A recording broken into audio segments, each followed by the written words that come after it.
Ayaan drive করছে, এদিকে পাশে বসে ফোন টিপছে মাহি, কানে ওর হেডফোন গোছা। আয়ান এবার ওকে ডাক দিল। এদিকে ওনার সুন্দরী রমণী গান শুনতে এতটাই ব্যস্ত যে ওনার দিকে কোনো খেয়ালই নেই ওনার।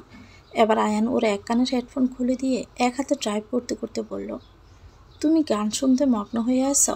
আমরা দুজন একসাথে আছি, দুজন হাসি খুশি কত কথাই তো বলতে পারি, সুন্দর একটা সময় পার করতে পারি। তা না করে তুমি ফোন টিপতে ব্যস্ত। তোমার বন্ধুদের সাথে তো তুমি পরেও কথা বলে নিতে পারো, এছাড়া গান তো যে কোনো সময়ই শুনতে পারো। কি কথা বলবো আর? এমনভাবে কত ঘুরেছি তো আমরা একসাথে তোমার এই গাড়িতে। এখন এই গাড়িটা আর ভালো লাগে না, আমার পুরাতন হয়ে গেছে এটা। তাই এতে বসে সুন্দর কথা মুখ দিয়ে বেরও হয় না। তুমি বরং আরও বেশি টাকা দিয়ে আরও নতুন একটা গাড়ি, দামি গাড়ি কিনে নিও। তখন আমরা দুজন সেই গাড়িতে অনেক ঘুরবো, আরও অনেক গল্প করব। এখন আর কথা বলার মুড নেই আমার। আমি বরং আমার বন্ধুদের সাথে চ্যাটিং করি আর গান শুনি, কেমন? কথাগুলো বলে মাহি আবারও গান শুনতে শুনতে বন্ধুদের সাথে চ্যাটিংয়ে ব্যস্ত হয়ে পড়ল। মাহির এমন ব্যবহার কেন জানি নিরাশ করলো আয়ানকে। মাহি হুট করেই বলল, গাড়িটা পুরাতন হয়ে গেছে, নতুন দামি গাড়ি কিনে দিতে হবে। তবে কি সুন্দর মুহূর্ত অনুভব করার জন্য দামি আর নতুন জিনিসেরই আলাদা প্রয়োজন। গাড়ি তো তেমন পুরাতন হয়ওনি, এই তো 5 মাস আগেই কিনেছে আয়ান। আয়ানের মনে ক্ষণিকে আবারও ধরা দিল আখির স্মৃতি। আখি যার বাবার কয়টা গাড়ি আছে তা হয়তো উনি নিজেও জানেন না। সে মেয়েটার নিজের সব আভিজাত্য ছেড়ে চলে এলো। আয়ানের অবস্থা কখনোই ভালো ছিল না। লোকাল গাড়িতেই ছোট থেকে চলাচল ওর। লোকাল গাড়িতে চড়ে একঘেয়ে হতে যেত আয়ান। সবসময় ভাবতো টাকা হলে বড় একটা গাড়ি আগে কিনবে। কিন্তু আখি আসার পর লোকাল গাড়িকে নিয়েও ওর একঘেয়ে ভাবটা চলেই গিয়েছিল। যখনই আখির সাথে বেরোতো তখনই হয়তো অটো নয়তো রিক্সা করে বেরোতো আয়ান। আর সে সফর আখি নিজের মন মাতানো সুন্দর কথাবার্তার হাসি ঠাট্টায় ভরিয়ে দিত। সবসময় আয়ানকে হাসাতেই পছন্দ করতো আখি। ওকে নিয়েই যেন আলাদা এক পৃথিবী গড়ে তুলছিল আখি। লোকাল গাড়ির সফরটাকেও যেন প্রাইভেট গাড়ির সফর থেকেও মনোরঞ্জনমূলক বানিয়ে দিত সে। মনে হতো যেন আখি লোকাল গাড়িতে চড়েই বড় হয়েছে। কিন্তু আশ্চর্যের বিষয় হলো, আয়ান ওর জীবনে আসার আগেই লোকাল গাড়ির আশপাশ অবধি হয়তো আখি যায়নি কবু। এত বড় ঘরের মেয়ে হয়েও আখি কত সুন্দর করে আয়ানের ছোট্ট সংসারে নিজের বাসস্থান বানিয়ে নিয়েছিল। সবাইকে এক্সাইট করে আগে নিজে সব সময়টা আয়ানের নামই লিখে দিত। আয়ান প্রায় 2 বছর আগে ভেবেছিল যখন গাড়ি কিনবে তখন সবার আগে আখিকে নিয়েই বেড়াতে যাবে। কিন্তু গাড়ি কেনার পর হয়তো আখির নামটাও একবারও ভালো করে মনে পড়েনি আয়ানের। ততদিনে যে ওর সব কিছুতেই মাহির দখল হয়ে পড়েছিল। মাহিকে নিয়ে সারাদিন ঘুরতে ব্যস্ত থাকতো আয়ান। না চাইতেও আয়ানের মনে এসব ভাবনা খেলা করতে শুরু করে। হঠাৎই ব্রেক কষে আয়ান। এতে বেশ বিরক্ত হয় মাহি। কানের হেডফোনটা খুলে আয়ানকে প্রশ্ন করে, কি হয়েছে আয়ান, গাড়ি থামালে কেন? দেখো না মাহি, ওই সরু রাস্তাটা কত সুন্দর আর ফাঁকাও আছে। আজকের আবহাওয়াটাও বেশ মনোমুগ্ধকর। চারদিকে মন মাতানো হাওয়া বইছে। চলো না, ওই রাস্তাটায় দুজন হাত ধরে কিছুটা সময় হাঁটবো, অনেক ভালো লাগবে তাহলে। চলো। মাহি এবার তাচ্ছিল্যময় হাসি দিয়ে বলল, কি আয়ান, দিন দিন তুমি কি বাচ্চা হয়ে যাচ্ছ? মনে হয় আমরা এখনও টিনেজে রয়েই যাইনি, যে রাস্তায় হাতে হাত ধরে হেঁটে দুলে দুলে দুল খাবো। এত রাতে রাস্তায় হাঁটবো কোন সুখে? তাছাড়া বাতাস বইছে, এতে আমার ঠান্ডাও তো লাগতে পারে।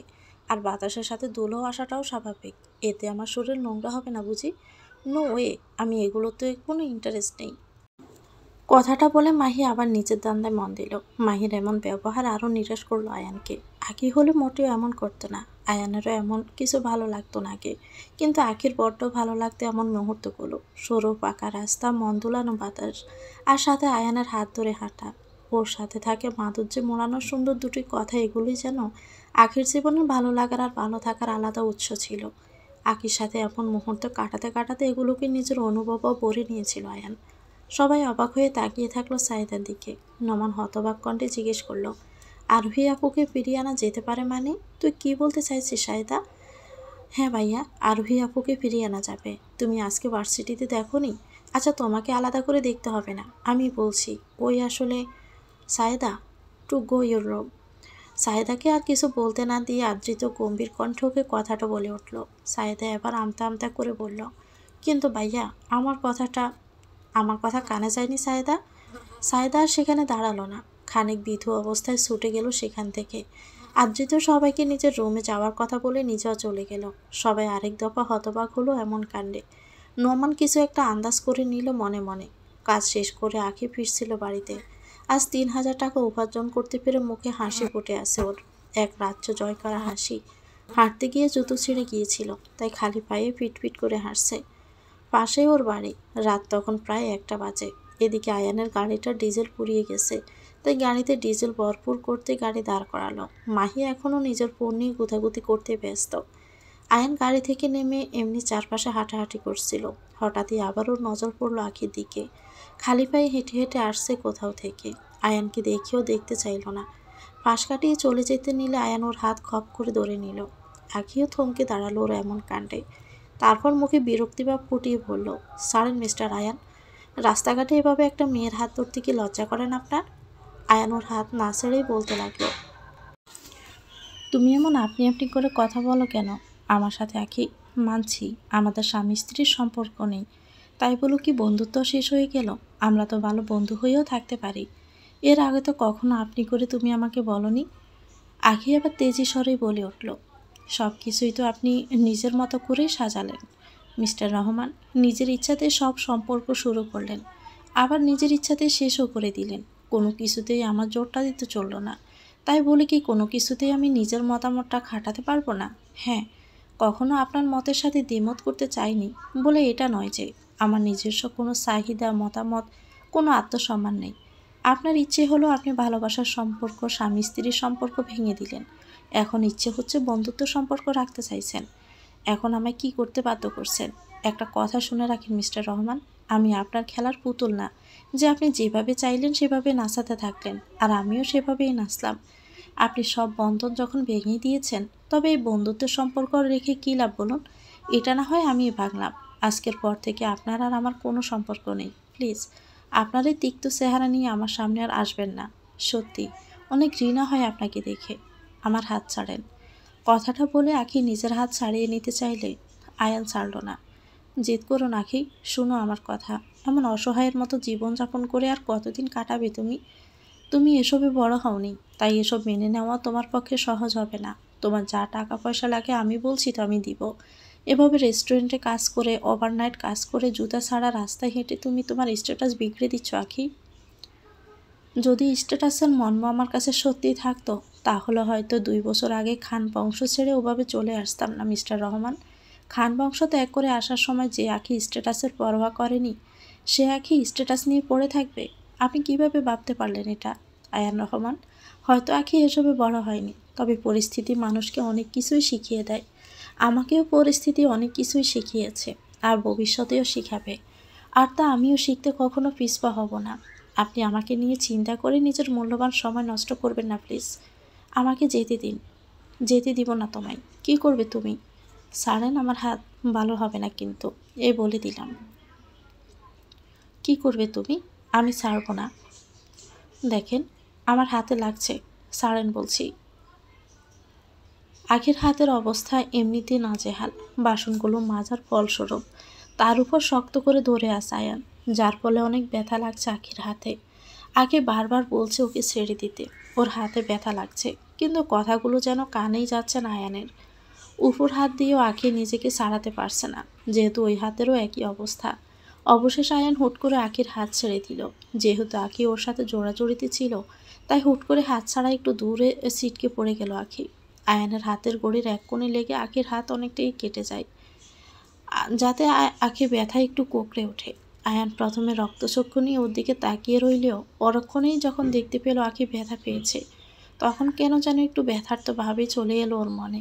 আখির দিকে এগিয়ে যাবে, তখনই আখি বলে উঠল, এগোবেন না আমার দিকে মিস্টার রহমান। আখি, তোমার হাতে লেগেছে। আপনার আমার জন্য মিথ্যে সহানুভূতি আর দেখাতে হবে না মিস্টার রহমান, আমি নিজেকে ঠিকই সামলে নিতে পারবো। এ কথাটা বলেই ছুটে গেল আখি।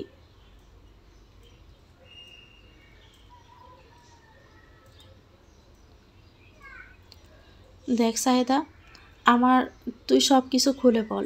তখন কি বলছিলে তুই আরোহী আপুকে নিয়ে? বল। আমি তো বলতে চাই ভাইয়া, কিন্তু আদিত্য ভাইয়া জানলে যে আমায় আসতেও রাখবে না। সেটা আমি দেখে নিব, তুই শুধু সত্যিটা আমাকে বল। আসলে ভাইয়া, ওই আমি বলছি সত্যিটা। হঠাৎ করে সায়েদার রুমের দরজার ওপাশ থেকে গম্ভীর কণ্ঠে বলা কথাটা শুনে দুজনে তাকায় সেদিকে। স্বয়ং আদিত্য দাঁড়িয়ে আছে সেখানে। এবার দৃঢ়তার সাথে আদিত্য রুমে প্রবেশ করলো। তারপর আবারও গম্ভীর্যপূর্ণ কণ্ঠে বলে উঠল, সাইদা, বাহিরে যাও, আমার নোমানের সাথে কিছু কথা আছে। সাইদার কিছু না বলে আদিত্যর কথা মতো কাজ করলো। এবার আদিত্যর নোমানকে উদ্দেশ্য করে বলতে লাগলো, আনাহিতা তাবাস্সুম আখি, বিশিষ্ট ব্যবসায়ী ফয়সাল খানের একমাত্র মেয়ে, ডক্টর আয়ান রহমানের প্রাক্তন স্ত্রী, আমাদের মেডিকেল কলেজের নতুন ছাত্রী, জীবনে বর্তমানে একাই স্ট্রাগল করছে। বাট ভাইয়া, সায়দা তো আরোহী আপুর কথা বলছিল, আর তুমি এটা কোন আখির কথা বলছো? সায়দা যার কথা বলছে সে এই মেয়েটি, যার চেহারা দেখতে হুবহু আরোহীর মতো। আর তাই সায়দা ওকে নিয়ে আজগুবি সব চিন্তা ভাবনা করছে। বলো কি ভাইয়া, আরোহী আপুর প্রতিরূপ? এটা কি করে সম্ভব ভাইয়া? এরকম যদি সত্যি হয়ে থাকে তার মানে তো একটাই জিনিস দাঁড়ায়, আরোহী আপুর সাথে ওই মেয়ের কোনো না কোনো সম্পর্ক আছে, না হলে চেহারা এত বা মিলবে কী করে? আরোহীর সাথে ওর কোনো সম্পর্ক নেই আয়ান। আখি নামক মেয়েটি ওর বংশের একটা মাত্র মেয়ে, তাই ওর সাথে আরোহীর কোনো সম্পর্ক হতেই পারে না। তুমি ওসব নিয়ে মাথা না কামালেও পারো নোমান। কিন্তু ভাইয়া, তুমি ওই মেয়েটার বিষয়ে এতটা জানলে কোথা থেকে? ওকে দেখার পর আমি লোক লাগিয়ে ওর খোঁজ নিয়েছিলাম। তবে যদি সত্যি মেয়েটার চেহারা আরোহী আপুর সাথে মিলে থাকে তবে তো এটা আমাদের জন্য ভালো খবর ভাইয়া। ওই মেয়েটাকে আনতে পারলে দাদিজান একদম আগের মতো সুস্থ হয়ে যাবেন। আমরা দাদিজানকে সুস্থ করে তুলতে পারবো। নো ওয়ে নোমান, আমরা নিজেদের কাজ উদ্ধার করার জন্য কাউকে এভাবে ইউজ করতে পারি না। ওই মেয়ে এমনিতেই অনেক স্ট্রাগল করছে, আর আমি চাই না ওর লাইফে আমাদের কারোর জন্য কমপ্লিকেশনটা আরও বেড়ে যাক। আদিত্য কখনো কাউকে নিজের স্বার্থে ব্যবহার করেনি, আর কখনো করবেও না। আমরা ওকে ব্যবহার কোথায় করছি ভাইয়া? তুমি তো বললে ও এখন একাই স্ট্রাগল করছে, তবে তো সহায়তা প্রয়োজন। এভাবে মাথার উপর কোনো ছায়া ছাড়া কী করে সব কিছু ম্যানেজ করবে ও? তাই যদি ও আমাদের সাহায্য করে, বদলে তো নিজেও তো সহায়তা পাবে আমাদের কাছ থেকে। ও সব কিছুতে আমরা ওকে হেল্প করব। এটা করতে আমাদের প্রবলেম কোথায়? এটা করতে আমাদের কোনো প্রবলেম নেই, কিন্তু কাউকেই আমি কখনো ইউজ করিনি, আর করবও না। আমাদের সাহায্য করার বদলে ওকে সাহায্য দেওয়া, এটা একটাই মানে এসে দাঁড়ায়, ওকে অসহায় দেখে আমরা নিজেদের স্বার্থ উদ্ধার করতে চলেছি। হয়তো টাকার জোর আছে বলে, কিন্তু কখনো কি ভেবে দেখেছ মেয়েটি এত বড়লোক বাবার মেয়ে হয়েও কেন স্বামীর সাথে বিচ্ছেদ হওয়ার পরও নিজের বাবার কাছে ফিরে যায়নি? ফয়সাল খান ওকে এখনও ত্যায্য করেননি, তাই ও চাইলে ওর বাবার কাছ থেকে সহজে নিজের বাগের সম্পত্তিটা চাইতেই পারে। এতে আইন ওকে সাহায্য করবে। ওর বাগের সম্পত্তির মূল্য কম করে হলো এতটা হবে যে ওই সম্পত্তির টাকা দিয়ে ও সারা জীবন শান্তিতে কাটিয়ে দিতে পারবে। কিন্তু ও এমনটা করেনি। এমনকি ও যখন ভর্তি হয় তখন ওর নামের সাথে নিজের স্বামীর নাম লাগিয়েছিল, কিন্তু 3 দিন আগে এসে অনেক কাকুতি মিনতি করে নিজের নাম থেকে রহমান নামের ট্যাগটা সরিয়েছে। ডিভোর্সের প্রমাণপত্র কালকেই জমা দিয়েছে। এসব কথা একটা জিনিসও প্রমাণ করে নোমান, যে মেয়েটা যথেষ্ট আত্মসম্মানী, নিজের আত্মসম্মানের লড়াই নিজেই করছে। আর আমি কখনোই কারো আত্মসম্মান ভাঙতে পারি না নোমান, বিশেষ করে একটা মেয়ের। ও হতে পারে একটা মেয়ে, তাই বলে এটা নয় যে বেঁচে থাকতে হলে ওকে কারো ছায়াতলে থাকতে হবে। একটা মেয়ে যদি কোনো জিনিস নিজের আত্মসম্মান নিয়ে নেয় তবে তা পূর্ণ করেই ছাড়ে। তাই একটা মেয়েকে দুর্বল আর অসহায় ভাবা পুরাই অমান্য করা অযৌক্তিক। এই বিষয়টা নিয়ে আমি আর কোনো কথা বলতে চাই না নোমান। আমি যেন এই বাড়িতে আর কখনো কারো মুখেই আখিকে নিয়ে কোনো চর্চা না শুনি, কথাটা মনে রেখো। আয়ান চিত হয়ে শুয়ে আছে বিছানায়।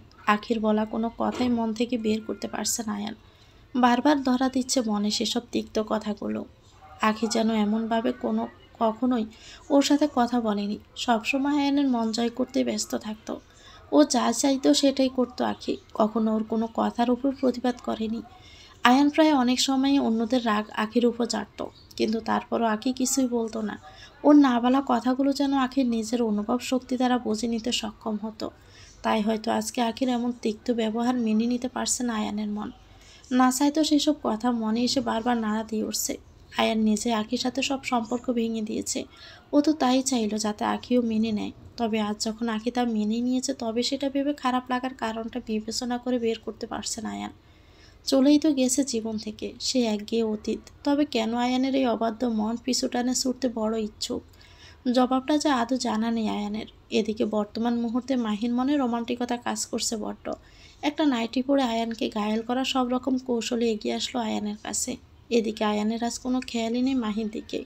মাহি এবার একদম আয়ানের কাছে এসে আয়ানের বুকের উপর থেকে শার্টে দুটো বোতাম খুলে দিয়ে আয়ানের উন্মুক্ত বুকে আঙ্গুলের নখ দিয়ে আলতো করে খোসা মারতে মারতে নেশালো কণ্ঠে বলল, কি হয়েছে বেবি?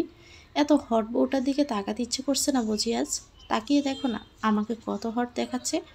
আয়ান আবার স্বাভাবিকভাবে মাহির হাত নিজের বুক থেকে সরিয়ে শোয়া থেকে উঠে বসে নিজের শার্টের বোতাম লাগাতে শুরু করলো। কি হলো বেবি, শার্টের বোতাম লাগিয়ে ফেলছো যে? ওই আসলে আজকে অনেক টায়ার্ড ফিল হচ্ছে, কোনো কিছুরই মুড নেই, শুয়ে পড়ো তুমি, আমারও অনেক ঘুম পাচ্ছে। তাহলে এই ব্যাপার, আমি এখনই তোমার ঘুম দূর করে দিচ্ছি, আসো আমার কাছে। কথাটা বলে মাহি ওর ঠোঁটের দিকে এগিয়ে আসলেই আয়ান এবার খানিক বিরক্তি নিয়েই উঠে বিছানা থেকে নেমে দাঁড়িয়ে যায়। আমি বলছি তো, যখন আমার ভালো লাগছে না তবে জোর করছো কেন আমাকে? কেন ভালো লাগবে না? বিয়ের আগে তো সর্বক্ষণ রোমান্টিক মুডেই থাকতে, আমি ছাড়া তো কিছুই বুঝতে পারতে না। দিনে 2বার আমাকে বেডে না নিয়ে গেলে তোমার ভালোই লাগতো না, আর বিয়ে করে এখন আর এসব ভালো লাগছে না? দেখো মাহি, তুমি কোথাকার কথা কোথায় নিয়ে যাচ্ছ? আমার তোমাকে ভালো লাগবে না কেন? মানুষের মন তো আর সবসময় ভালো থাকে না বলো। কেন? এমন মন খারাপ তো বিয়ের আগে কখনো হতে দেখিনি আমি। দেখো আয়ান, আমি আঁখি না যে তুমি যাই বলবে তাতে আমি সায় মিলাবো। আমি সব কিছু মুখ বুজে সহ্য করার মেয়ে না। আখির সাথে যা করেছো তা আমার সাথে করতে চেও না, তাহলে কিন্তু পরিণামটা ভালো হবে না। ছেড় দিয়ে কথা বলে মাহি নিজের বালিশে মাথা রেখে অপর দিকে মুখ করেই শুয়ে পড়ল। আয়ান আবার কিছু একটা ভেবে মাহির কাছে গেল, গিয়ে ওকে জড়িয়ে ধরল। মাহি এখনো মুখ ফুলিয়ে শুয়ে আছে। আয়ান এবার মাহির গালে নিজের অদর শুইয়ে বলল, আমার বেবিটা রাগ করেছে বুঝি? মাহি আবারও কিছুই বলল না, নিজের ন্যাকামো কাণ্ড দিয়ে ভালো করে আয়ানকে বুঝিয়ে দিল উনি বর্তমানে অনেক রেগে আছেন। আয়ানও যে ওর বেবির রাগ না ভাঙিয়ে আবার শান্ত হবে না, ওনার ভাবসাব দেখে তাই স্পষ্ট বোঝা গেল। তাই আবার উনি নেশালো কণ্ঠে বললেন, এখনই আমার বেবিটার সব রাগ আমি দূর করে দিব। কথাটা বলে আয়ান মাহিকে টান দিয়ে চিৎ করে শুইয়ে দিয়ে ওর ঠোঁটে ঠোঁট জমিয়ে দিল। মাহিরও রাগের সমাপ্তি নিমেষেই ঘটল। দুজনেই তারপর নিজেদের জগতে হারিয়ে যায়।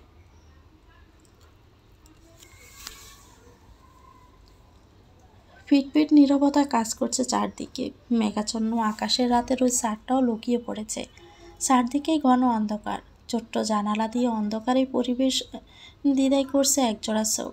বাহিরে কতগুলো শেয়াল ডাকছে। একসময় আরশোলা দেখেও ভয় পাওয়া মেয়েটির মন আজ যেন কোনো কিছুরই ভয়ে কেঁপে ওঠে না। আয়ান নামক যুবকের সাথে থাকতে গিয়ে যে নিজের সব ভয়কেও জয় করে ফেলেছে আখি। ভালোবাসাটা অসম্ভবকে সম্ভব করারও ক্ষমতা মানুষকে দান করে। তবে সবার কপালে যে সত্যিকার ভালোবাসাটা পাওয়ার সুখ সয় না। আখিরও যে সয়নি। কি কমতি রয়ে গিয়েছিল আখির ভালোবাসায়, যে আয়ানের মনটা এত জলদি ভরে উঠল ওর থেকে। হয়তো এটাই আখির কপালে লিখন। কথাটা ভেবে দীর্ঘ নিঃশ্বাস ত্যাগ করল আখি। নিদ্রা ধরা দিতে যেন চাইছে না আখির হৃদয়ে। চোখ বন্ধ করলেই যে জীবনের তিক্ত স্মৃতিগুলো ধরা দেয় আখির নয়নে। একটু আগেই বাড়িওয়ালা অনেক চেঁচামেচি করে বেরিয়ে যায়। 1 মাসের অ্যাডভান্সে যে ওনার মন ভরেনি, ওনার 2 মাসের অ্যাডভান্স চাই। আখিকে তো বের করে দিচ্ছিলেন উনি। আখি অনেক কাকুতি মিনতি করে বাড়িওয়ালাকে রাজি করালো। বাড়িওয়ালা আরও 2 দিনের টাইম দিলেন আরও 1 মাসের অ্যাডভান্সের জন্য। এবার আরও 2 দিন কোথা থেকে 3000 টাকা আনবে সে চিন্তায় মাথা চড়ছে আখির। চারদিকেই টাকার খেলা। আখি যেন সমুদ্র পরিমাণ টাকার টানে পড়েছে। টাকা ছাড়া যে এই পৃথিবী এখন একটা ছায়াও থাকতে চায় না। মেডিকেল ভার্সিটির ভর্তিটারও দায়ভার এখনও মাথার উপর আখিরই রয়েছে। এত বড় প্রাইভেট ভার্সিটিতে চান্স পেয়ে হাতছাড়া করতে চায়নি আখি। ওটাও যে আয়ানেরই জন্য। আয়ানকে নিজের প্রতি ফিরিয়ে আনতে যে আবারও আগের জীবনে একটু পদার্পণ করতে চেয়েছিল আখি। ভেবেছিল হয়তো জিনিসটা জেনে আয়ান সারপ্রাইজড হবে, আখির সাথে আবার আগের মতো ভালো ব্যবহার করতে শুরু করবে। কিন্তু সেই সারপ্রাইজটা যে আখি আয়ানকে ওরই টাকা দিয়ে দিতে চায়নি, তাই টাকার টেনশনও পড়ে গিয়েছিল। বিষয়টিও কাউকে না জানালেও আয়শা জানতো, যার ফলে আয়শা মীরা রহমানকে জানায়। মীরা রহমান সাথে সাথে ওনার নামে থাকা ওনার মায়ের কিছু জায়গা বন্ধক দিয়ে আখির হাতে টাকা তুলে দেন। আখি টাকাগুলো নিতে চায়নি, কিন্তু মীরা রহমান ওনার আদর আর ভালোবাসা দোহাই দিয়ে মানা করতে পারেনি আখি। তবে মনে মনে একটা প্রণ করে নেয় যে মীরা রহমানের জায়গাগুলো হাতছাড়া করতে দিবে না আখি। যেভাবে হোক জায়গা বন্ধ করে ছাড়াবে, কিন্তু কিভাবে? অতিরিক্ত চিন্তার ফলস্বরূপ মাথায় প্রচণ্ড রকম ব্যথা হলো আবার। তখনই দরজায় কড়া নাড়ার শব্দ কানে ভেসে আসে। দরজা খুলতে আখি ক্ষণিকের জন্য স্তব্ধ হয়ে যায়। চিরচেনা সেই মুখটা দিদার আবারও কারো সৌভাগ্য হবে কখনো ভাবেনি আখি। আর কোনো দিক বিবেচনা না করে লোকটাকে চাপড়ে ধরে নিল ভাইয়া বলে। লোকটাও নিজের বাহুডোরে আবদ্ধ করে নিল আখিকে। ভাই বোন একে অপরকে জড়িয়ে ধরে নিজেদের মন পিঞ্জরখানা খানিক শান্ত করার পর একে অপরকে ছেড়ে আবার স্বাভাবিক হয়ে দাঁড়ালো। পলক এবার আখির উভয় গালে হাত দিয়ে ভালোবাসাময় স্পর্শে বলতে লাগলো, আখি বোন আমার, এ কি হাল বানিয়েছিস নিজের? এ কোথায় থাকছিস তুই? এমন ঘরে তো আমাদের কাজের লোকও থাকতে চাইবে না। বলেছিলাম না তুই ওই আয়ানকে সুখে রাখবে না তোকে? ও তোকে ডিজার্ভ করে না। শুনিসটি তুই আমাদের কথা? চলে এলি আভিজাত্য পেলে মরে শিকার পিছনে। দেখলি আজকে পরিণামটা কি এসে দাঁড়ালো? তবে যা হয়েছে হয়ে গেছে, এবার বাড়ি চল। আমি তোকে এমন অবস্থায় আর থাকতে দিব না। কথাটা বলে পলক আখির হাত ধরে নিয়ে যেতে গেলে আখি গেল না, বরং ঠায় দাঁড়িয়ে আছে। নিজের জায়গায় পলক এবার অবাকত্ব নিয়ে আখির পানে তাকালো। আখি গম্ভীর কণ্ঠে বলে উঠল, আমি যাব না ভাইয়া। যাবি না মানে? কেন যাবি না তুই? ও, তুই মনে হয় বাবাকে ভয় পাচ্ছিস। তবে তুই ভয় পাস না, তুই তো জানিস বাবা তোকে কত ভালোবাসে। আরে আমরা সবাই একদিকে আর বাবার জন্য তুই একদিকে।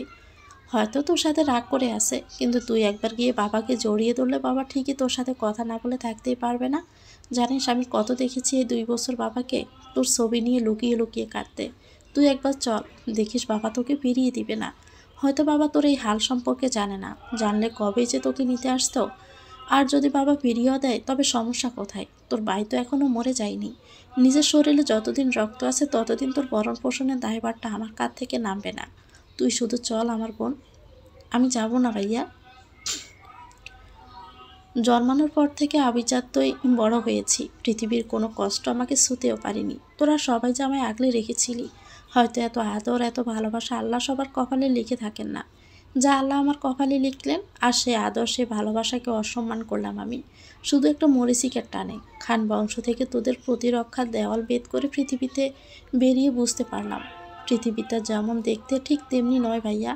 এখানে চলতে গেলে ধোঁকাবাজি, স্বার্থপরতা, মিথ্যাবাদিতা, চালাকপট শিখে নিতে হয়। আর যারা তা জানে না তাদের অবহেলার শিকার হতে হয়। আয়ানের জন্য আমি তোদের ছেড়েছিলাম, আর আজ আয়ানি আমাকে ছেড়ে দিল। এটা হয়তো তোদের কষ্ট দেওয়ার পরিণাম, তবে এই পরিণামটা আমি মাথা পেতে নিতে চাই ভাইয়া।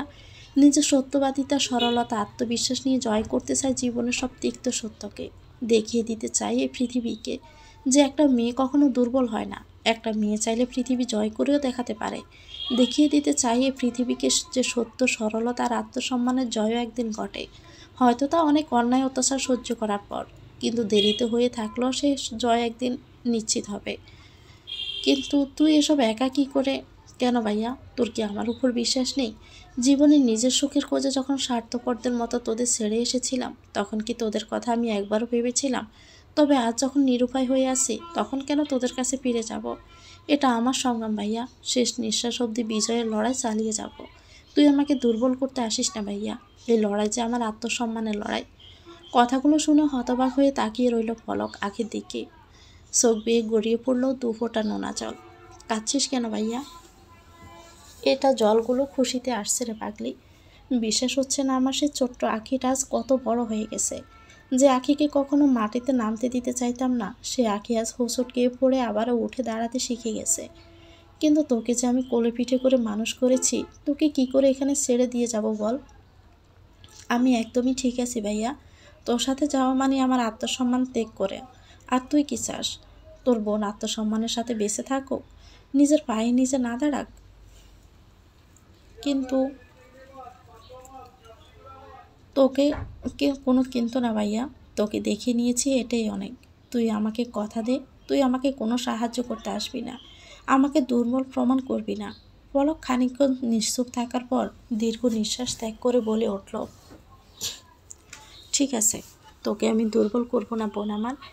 আর আমি জানি আমি তা করতেও পারবো না। বোনটা যে আমার পাথরের থেকেও বেশি শক্ত হয়ে গেছে। আল্লাহ যেন তোকে তৌফিক দেন। তবে হ্যাঁ, আমি তোর জন্য আর কিছু করতে পারি আর না পারি, ওই আয়ানকে আমি ছাড়বো না। ওকে আমি পথের ভিখারি বানিয়ে তারপরই শান্ত হব। না ভাইয়া, তুই আমাকে কথা দে, তুই এমন কিছুই করবি না। মানে? আর ইউ সিরিয়াস আখি? কোন মাটি দিয়ে আল্লাহ তোকে বানিয়েছেন? ওই লোকটা তোর সাথে এত কিছু করলো, আর তুই ওকে এভাবে চলে যেতে দিবি? কিছু কিছু জিনিস প্রকৃতির উপর ছেড়ে দিতে হয় ভাইয়া। তুই আমার হয়ে ওর থেকে বদলা নিলে ওর মধ্যে আর আমার মধ্যে কী পার্থক্য রয়ে যাবে বল? উক্ত জিনিসটাও যে আমার আত্মসম্মানে আঘাত হানবে। ওর কর্মের ফল না হয় আল্লাহ হয় ঠিক করে দিবেন। তাছাড়া আমি ওকে ক্ষমা করে দিয়েছি।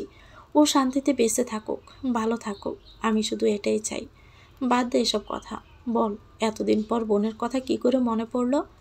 ভেবেছিলাম আর তোর ওই মুখটা দেখবই না, কিন্তু যখনই তোর এই হালের কথা শুনলাম নিজেকে আর আটকে রাখতে পারলাম না রে।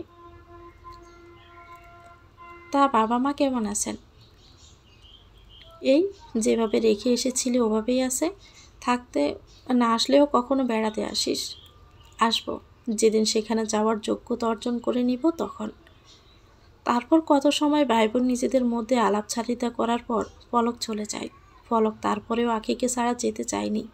আখি ওকে অনেক বলে কই আবার পাঠিয়ে দেয়। তারপর দরজা বন্ধ করে চিৎকার করে কাঁদতে থাকে। পলকের সামনে নিজের দুর্বল অনুভূতিগুলো লুকিয়ে যেতে পারলেও একাকিত্বে তা বেরিয়েই আসলো। একটুর জন্য যেন আখি মনে হয় অনেক জোর পেয়েছিল, কিন্তু ক্ষণিকে আবার একা হয়ে গেল।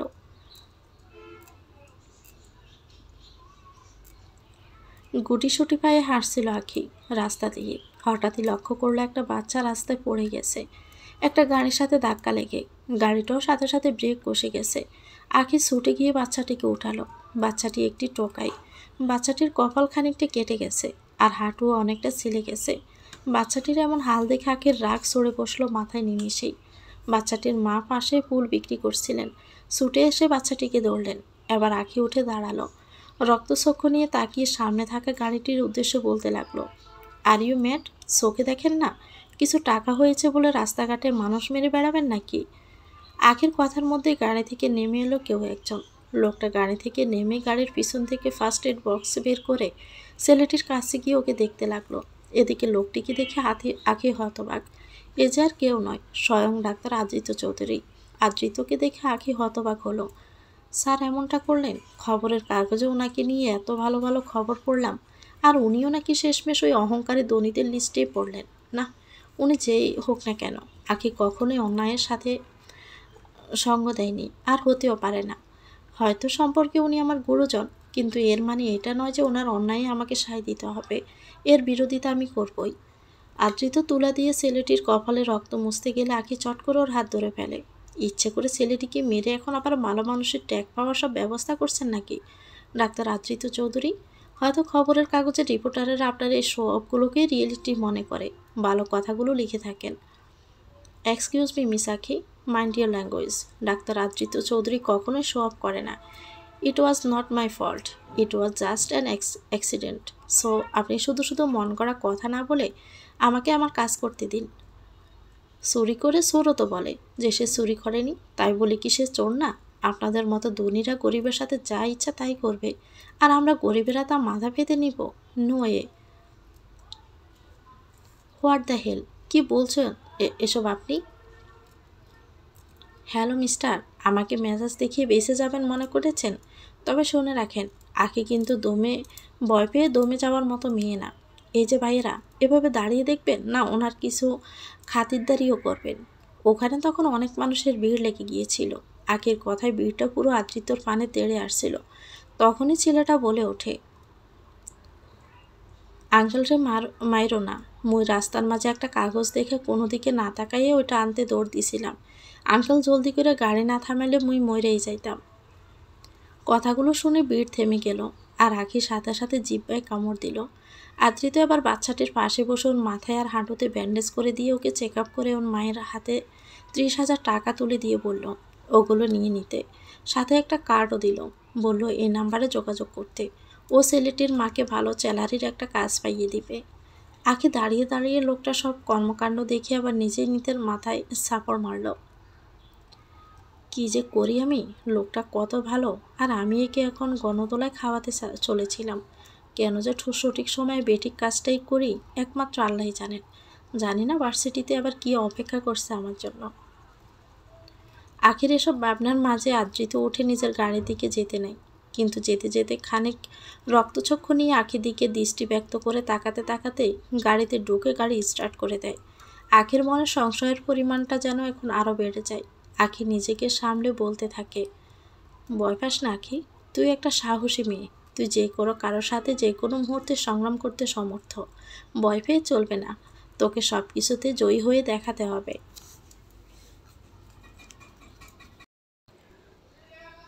আয়ান রেডি হচ্ছে হাসপাতালে যাবে বলে।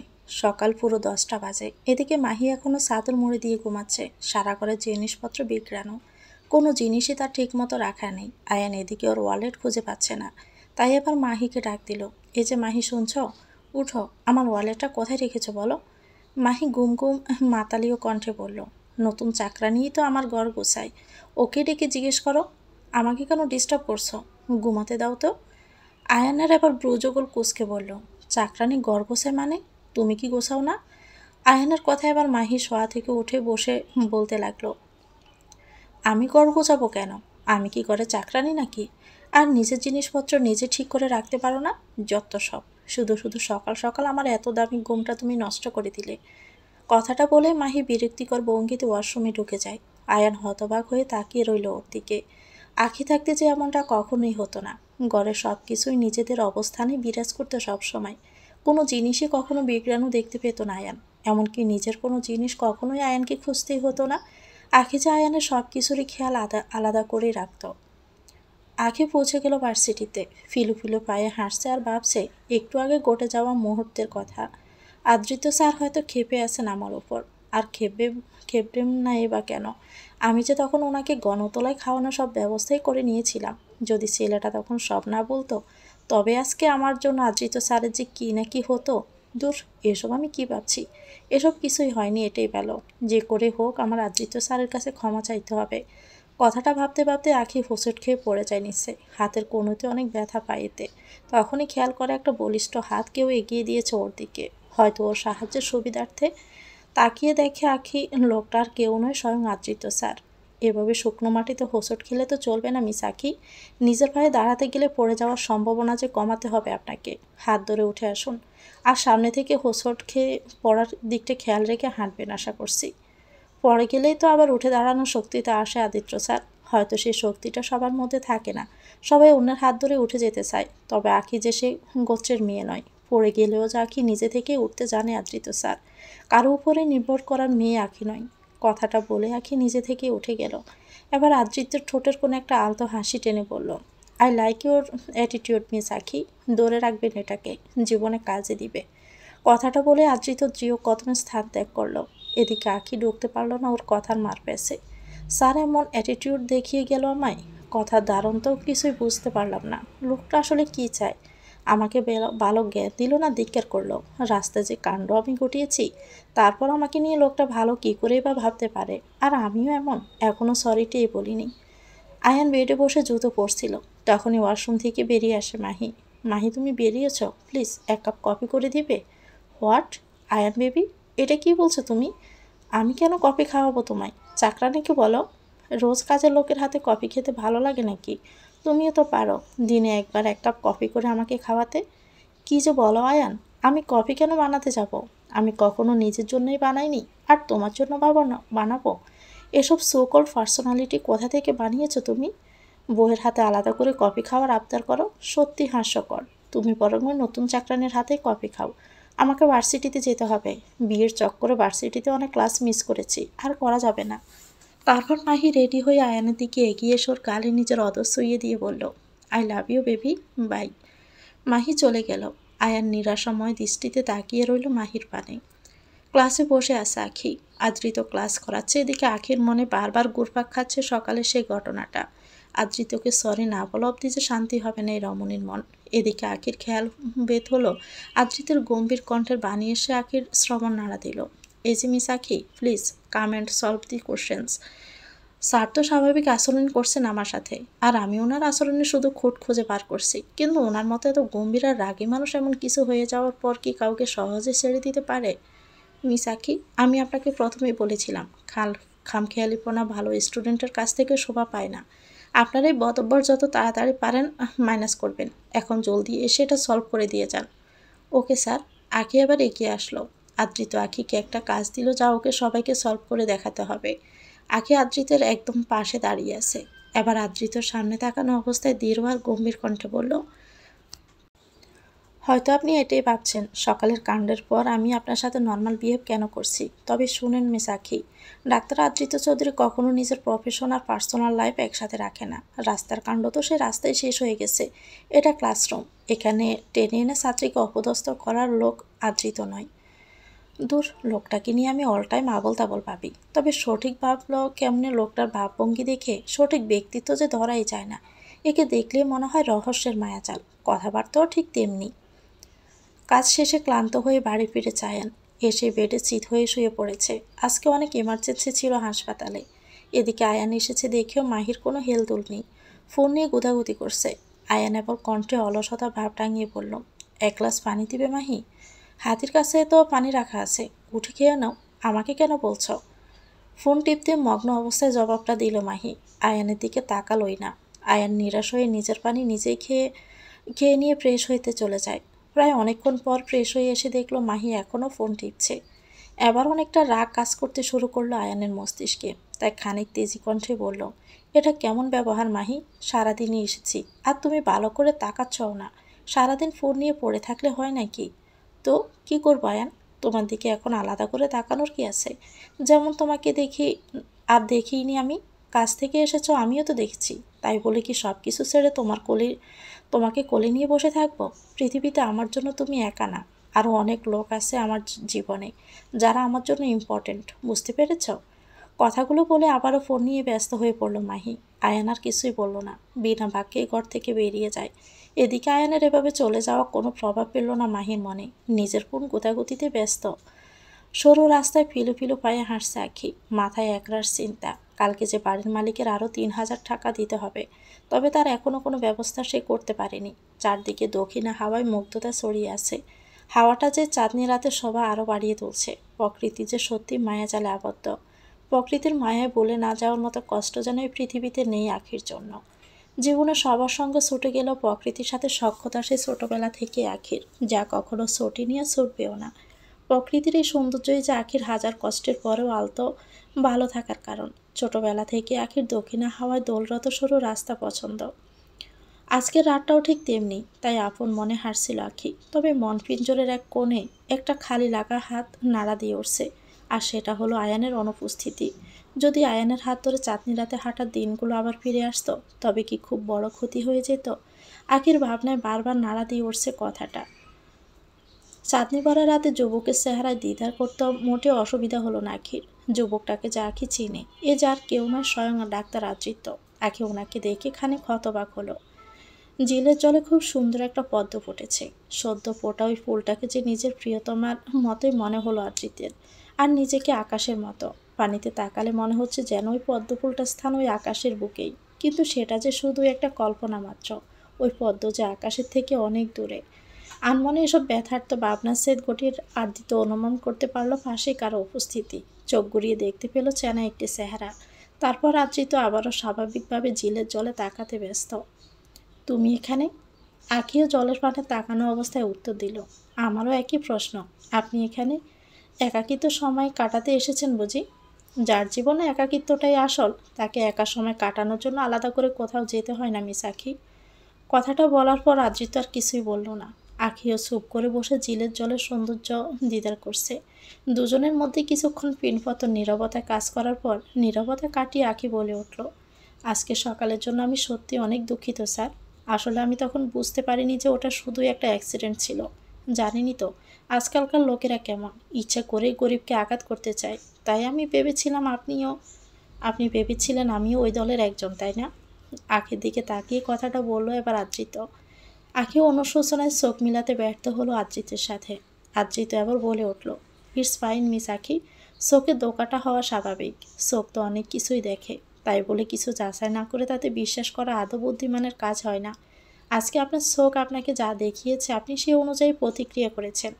আপনার প্রতিবাদী ব্যক্তিত্বটা ভালোই, আজকাল সবার মাঝে তা খুঁজে পাওয়া যায় না। তবে হ্যাঁ, নিজের চোখের দেখার কথায় বিশ্বাস করার আগে তা যাচাই করে নেবেন প্লিজ। তা না হলে কোনোদিন কোনো ভালো মানুষ আপনার জন্য পাগলাগারদে ভর্তি থাকবে। কথাটা শুনে আলতো একটা হাসি দেয় আখি। আদৃত নিজের গম্ভীর্যভাবে সমাপ্তি ঘটাতে নারাজ। আখিও জলে ধ্যান ব্যক্ত করলো। হঠাৎই একটা কিছু জানার কৌতূহল দড়া দিল আখির মনে, তাই জলের দিকে নয়ন ব্যক্ত করে আখি অজান্তে বলে উঠল, আপনাকেও একাকিত্ব কষ্ট দেয় তাই না স্যার? হয়তো জীবন আপনার কাছ থেকেও অনেক কিছু কেড়ে নিয়েছে। কথাটা শুনে আদ্রিতর মন পিঞ্জর হঠাৎ খস করে উঠল। সাথে সাথে উঠে দাঁড়ালো আর বলল, অনেক রাত হয়েছে মিস আখি, এবার আমাদের যার যার বাড়ি যাওয়াই ভালো, চলে আসেন। আখিও আর কিছু বলল না। উঠে যেতে নিবে তখনই ব্যালেন্স বিগড়ে যাওয়ায় আখি পড়ে যেতে নিলে আদ্রিত নিজের বাহুডোরে আবদ্ধ করে নেয় ওকে। আয়ানের মনটা যে আজ বড্ড বাঁধনহারা হয়ে গেছে। না চাইতো আখির স্মৃতি বারবার তাড়া করে বেড়াচ্ছে আজ ওকে। মনের কোণে কিছু হারানোর অনুভূতিটা ওকে দিতে শুরু করছে। আয়ান বুঝে উঠতে পারছে না জিনিসটা আদৌ কি, তবে যে এই আচমকা অনুভূতি অনেক পীড়া দান করছে আয়ানের মনে। তখন ঘর থেকে বেরিয়ে আপন মনে ড্রাইভ করতে শুরু করছিল আয়ান। হঠাৎই নজর গেল সরু এই রাস্তাটার দিকে। আখির হাত ধরে এমন রাস্তায় যে অনেক হেঁটেছে আয়ান। হয়তো আখির স্মৃতিতে সেই রাস্তায় আজ আবারও হাঁটতে মন চাইল আয়ানের। কিন্তু মন শান্ত করার টানে মনের জ্বরের বেগ আরও বেড়ে যেতে নিবে যে তার জানা ছিল না। আখিকে বাহুডোরে আবদ্ধ করে আছে অন্য একটা পুরুষ। জানে না কেন, কিন্তু মনে আয়ানের জ্বর উঠল নিমিষেই। ছাদের আলোয় আখির মুখখানা দেখে ক্ষণিক্ষণের জন্য আখিতেই যেন নিজের প্রিয়সীর ছবি অনুভব করে নিয়েছিল আদৃত। তাই অপলকে কিছু সময় তাকিয়ে রইল আখির দিকে। নিজেকে ছাড়িয়ে নিল আখি। তারপর দুজনে স্বাভাবিক হয়ে যেতে নিলে দুজনেরই চোখ পড়ল। আখি আয়ানকে দেখে কিছুই বলল না। ওকে দেখেও যথারীতি না দেখার বান করে যেতে নিল আখি। আয়ান তৎক্ষণাৎ চট করে আখির হাত ধরে নিল। কি অসভ্যতা করছেন আপনি? হাত ছাড়েন আমার। আপনি হাতে তুললে সমস্যা, আর আধা রাতে অন্য পুরুষের সাথে জড়াজড়ি করতে সমস্যা হয় না বুঝি তোমার? কথাটা শুনে আদ্রিতর বেশ খারাপ লাগলো। শক্ত কণ্ঠে আবার বলল, এটা কোন ধরনের ব্যবহার করছেন আপনি? একটা মেয়ের সাথে এইভাবে কথা বলার কোনো অধিকার আপনার নেই। আপনি কোন অধিকারে স্বামী স্ত্রীর মধ্যে কথা বলেন ডাক্তার আদিত্য চৌধুরী? কথাটা শুনে আদ্রিত কিছু বলবে এর আগে আখি টান দিয়ে আয়ানের থেকে নিজের হাত ছাড়িয়ে নিয়ে জাজালো কণ্ঠে বলতে শুরু করে, are you serious mister Ayan Rahman? স্বামী স্ত্রী? লজ্জা করে না আপনার এটা বলতে? ভুলে গেছেন নাকি ডিভোর্স পেপারে আপনি নিয়ে এসেছিলেন, আর সেটাতে আমাদের দুজনেরই সাইন করা শেষ। তবে তারপরে এমন কথা কিভাবে আপনি বলতে পারলেন? ঘরে বউ রেখে অন্য মেয়েকে নিজের স্ত্রী দাবি করতে লজ্জা করলো না? হ্যাঁ, ডিভোর্স হয়েছে, তাই বলে তুমি লাইসেন্স পেয়ে যাওনি অন্য ছেলের সাথে নোংরামি করার? আমিও তো বলি একা একা কী করে সব চালিয়ে নেয়। এখন দেখি সব চালিয়ে নেওয়ার জন্য মালদার সঙ্গীও সঙ্গে করে নিয়েছে। আয়ানের কথাটা কর্ণপাত হতে আদ্রিতর মাথায় যেন আগুন ধরে যায়। হাত তুলে আয়ানের নাক বরাবর একটা ঘুষি বসিয়ে দেয়। এতে আয়ান ছিটকে পড়ে রাস্তায়। আদ্রিত গম্ভীর কণ্ঠে বলে ওঠে, যে পুরুষ মেয়েদের সম্মান করতে জানে না সে পুরুষ নামের কাপুরুষ হয়। আয়ান আরও চটকে যায়। এবার নাক দিয়ে ওর খানিক রক্ত ঝরতে শুরু করে। নাক মুছে আদ্রিতের দিকে তেড়ে আসে কিছু কথা বলতে বলতে, তুই আমাকে পুরুষত্ব শিখাবি? আজকে দেখে নেব কার গায়ে কত জোর। কথাটা বলে আয়ান আদ্রিতর গায়ে হাত তুলবে। এর আগে আদ্রিতর ঠিক সামনে ডাল রূপে এসে খাড়া হয় আখি। আয়ান রক্ত চক্ষু নিয়ে তাকিয়ে আছে ওর দিকে। অতিরিক্ত রাগে ঘন ঘন নিঃশ্বাস ছাড়ছে। আখি আবারও জাজালো কণ্ঠে বলল, যথেষ্ট হয়েছে মিস্টার আয়ান। আর না, অনেক দেখিয়ে দিয়েছেন আপনি আপনার পুরুষত্ব। আর না, আমার পোড়া কপালে ছিল যে আমি আপনার মতো পুরুষের প্রেমে পড়েছিলাম। আপনার মতো পুরুষকে ভালোবাসার চেয়ে সারা জীবন একা কাটানোই ভালো হতো আমার জন্য। সত্যি আজকে নিজের উপরেই অনেক লজ্জা হয় আমার, যা আমি আপনার মতো একটা ছোট লোককে ভালোবেসেছি। ছি! আর আপনার থেকে আর বেশি কিছু কি আশা করা যেতে পারে যে এরকম অন্য কেউ সেরকম ভাববে? আমার ভেবে একটু আশ্চর্য হচ্ছে না যে আপনার চিন্তাধারা এতটা নিজ। চলে যান আমার সামনে থেকে, চলে যান বলছি।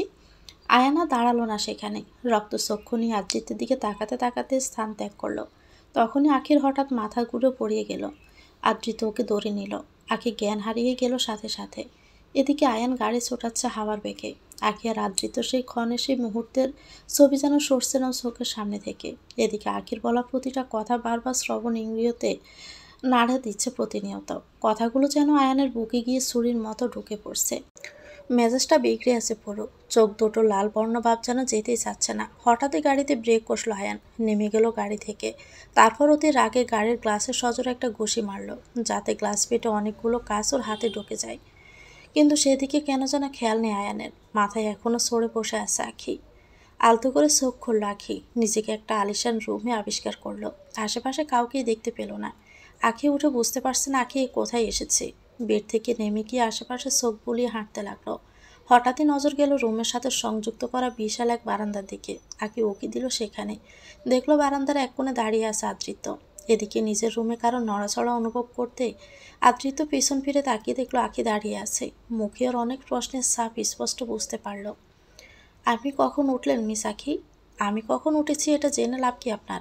আপনি এটা বলেন, আমি এখানে কি করে আসলাম? আস্তে করে কথা বলেন। আসলে আপনি তখন জ্ঞান হারিয়ে ফেলেছিলেন, তাই আমি আপনাকে এখানে নিয়ে এসেছি। আপনি নিয়ে এসেছেন মানে? আপনি কি করে নিয়ে আসলেন আমাকে? আপনার তো পাখা নেই, আর থাকলেও অজ্ঞান অবস্থায় তো আর উঠতে পারতেন না, তাই আপনাকে প্রথমে গাড়িতে তারপরে কোলে করে নিয়ে এসেছি। হোয়াট? আপনি আমাকে কোলে নিয়েছিলেন? একটা মেয়ের অনুমতি ছাড়া আপনি তাকে কোলে নিতে পারলেন? তবে কি আপনাকে জাগিয়ে জিজ্ঞেস করতাম যে এই যে মিস আখি, আমি আপনাকে কি কোলে নিব কি না? হ্যাঁ, তাই করতেন। আপনি আমাকে জাগাতে পারতেন। জাগলে তো আমি নিজে থেকে বাড়ি চলে যেতাম। এখানে কেন আনলেন আপনি আমাকে? পাশেই তো ঝিল ছিল, ওখান থেকে পানি এনে আমাকে জাগিয়ে তুলতে পারতেন। দেখেন, এটা কোনো সিনেমা না যে একজন অজ্ঞান হলো আর অপরজন পানি ছিটা দিয়ে তার জ্ঞান ফিরালো। আমি একজন ডাক্তার, তাই চেক আপ না করে রোগীর জ্ঞান পানি দিয়ে বা অন্য কিছু করে ফিরাবো না, কারণ অনেক সময় সাথে সাথে জ্ঞান ফিরানো ঠিক হয় না। ও আমার আল্লাহ! এ কোন গুণী ডাক্তারের পাল্লায় ফেললেন আপনি আমাকে? ওকে, ঠিক আছে ফাইন। যা হওয়ার তো হয়ে গেছে। আর কখনো কোনো মেয়েকে না বলে কোলে নিবেন না। ওকে, এবার আমি চলি। আরে আরে, চলি মানে? দাঁড়ান এখানে। আঁখি চট করে দরজা খুলে যেতে গেলেই আদ্রিত ওকে আটকায়। আঁখি হতবাক হয়ে যায় এমন কাণ্ডে। ব্রজগুল কুঁচকে আবার জিজ্ঞেস করে, কি হয়েছে? আমাকে যেতে দিচ্ছেন না কেন? আমি আপনাকে যেতে দিব না কেন? অবশ্যই আপনি চলে যাবেন, তবে লুকিয়ে। এভাবে যাওয়া শুরু করলে যে কেউ আপনাকে দেখে ফেলবে। তো দেখে ফেললে কি হয়েছে? আপনি কি এ ঘরে আমাকে চুরি করতে এসেছেন যে ভয় পাচ্ছেন? আমি নিজের ঘরে চুরি করতে আসবো কেন? এটাই তো বলতে চাইছি আমি। আপনি নিজের ঘরে কেন ভয় পাচ্ছেন? আপনি আমাকে এখানে কেন এনেছেন সবাইকে বললে সবাই বিশ্বাস করবে না বুঝি? করবে, কিন্তু আপনাকে দেখলে কেলেঙ্কারিও হয়ে যাবে। আমাকে দেখলে কেলেঙ্কারি হয়ে যাবে কেন? ইস, আপনি এত কথা কেন বলেন তো? চুপ থাকেন, আর কথা বললে আসতে বলেন। আপনার তো বাড়ি গেলেই হবে, তাই না? এত কিছু জিজ্ঞেস করার কি আছে এখানে? এত খেপেছেন কেন? আপনার কথার কোনো আগাগোড়া কিছুই আমি বুঝতে পারি না, তাই বারবার প্রশ্ন করি। ওকে, আর করব না। এবার চলেন। ধন্যবাদ আপনাকে। এবার চলেন, আর হ্যাঁ, আমার সাথে আসেন। আর একটুও শব্দ করবেন না। তারপর দুজন ধিমি ধিমি পায়ে বাহিরে চলে এলো। এদিকে সবার চোখ ফাঁকি দিতে পারলেও একজনের চোখ ফাঁকি দিতে পারলো না আদৃত আঁখি। আর সে আর কেউ নয়, সায়দা। ওর বড় বড় চশমার আড়াল থেকে সব স্পষ্ট দেখতে পেল। আরে এই তো সে আঁখি, আরোহী আপুর প্রতিরূপ। ভাইয়া তো এর কথাও ঘরে বলতে চায় না, আর এদিকে মাঝরাতে ওকে ঘরে নিয়ে ঘুরে ঘুরাচ্ছে। এটা তো মোটেও ভালো ঠেকছে না আমার কাছে। ব্যাপারটা কি? আমি ওর কথা বললে সমস্যা, আর নিজে ওকে ঘরে আনলে সমস্যা নাই। ভাইয়ের সাথে কথা বলতে হবে দেখছি। আজ এই প্রথম নিজের ঘরে চোরের মতো অনুভব করতে হলো আমায়, শুধু আপনার জন্য। আপনার পায়ে ধরে আসিনি আমি, এখানে আপনি নিজে এনেছেন আমাকে। ওকে, ভুল হয়েছে। আর আপনাকে কোথাও নিয়ে যাওয়ার আগে 100 বার ভেবে নিব। এবার চলেন। আচ্ছা, আপনি আমাকে এভাবে চোরের মতো বাহিরে নিয়ে আসলেন কেন? তবে তখন ভিতরে কিভাবে নিয়ে গেলেন? তখন তো আপনি ফ্যাক ফ্যাক করার জন্য জ্ঞানে ছিলেন না, তাই কাজের লোককে বলে সহজে দ্বার খুলিয়ে আপনাকে নিয়ে গিয়েছিলাম। এবার অন্তত এসব কথা বাদ দিয়ে চলেন। আমি যাব না আপনার সাথে। আবার কি হলো? আমি কারোই হেল্প নিতে চাই না। আপনি আমাকে এতটা হেল্প করেছেন, এটার জন্য ধন্যবাদ। আপনি তা না করলেও পারতেন। করেছেন, তার জন্য ধন্যবাদ। এবার আমি নিজে নিজেই চলে যেতে পারবো। দেখেন, যে ছাড়েন, আর চলেন। অনেক রাত হয়েছে। আপনিও মেয়ে ভেবে দুর্বল ভাবছেন আমাকে? ইস, আপনি এত জেদি কেন বলুন তো? আমার তো মনে হয় নারী জাগরণের দ্বিতীয় অগ্রদূত আপনিই হবেন। আমি আপনাকে মেয়ে ভেবে দুর্বল ভাবছি না। আপনি বর্তমানে আমার বাড়িতে আছেন, আর আপনাকে বাড়িতে পৌঁছে দেওয়া আমার দায়িত্ব। আপনার জায়গায় কোনো ছেলে হলেও আমি তাই করতাম। এবার দয়া করে আর কথা না বাড়িয়ে আপনি গাড়িতে উঠে পড়বেন, আশা করছি। আপনি নিজের দায়িত্বের দোহাই দিয়ে বলে উঠলাম, না হলে উঠতাম না। কথাটা বলে আঁখি গাড়িতে ঢুকে পড়ল। আনবিলিভেবল! অসহ্যকর ভঙ্গিতে বিড়বিড়িয়ে কথাটা বলে গাড়িতেই চড়ে বসলো আদৃত। কিছু সময় পর আঁখির নির্দেশনা অনুযায়ী ওর বাড়ির ঠিক সামনে এনে আদৃত আঁখিকে নামায়। আঁখি নেমে যায়। 2 কদম ঘরের দিকে এগিয়ে গেলে আবারও থমকে দাঁড়ায়। পিছনে ফিরে আদৃতর পানে তাকিয়ে, কি হলো, কিছু বলবেন?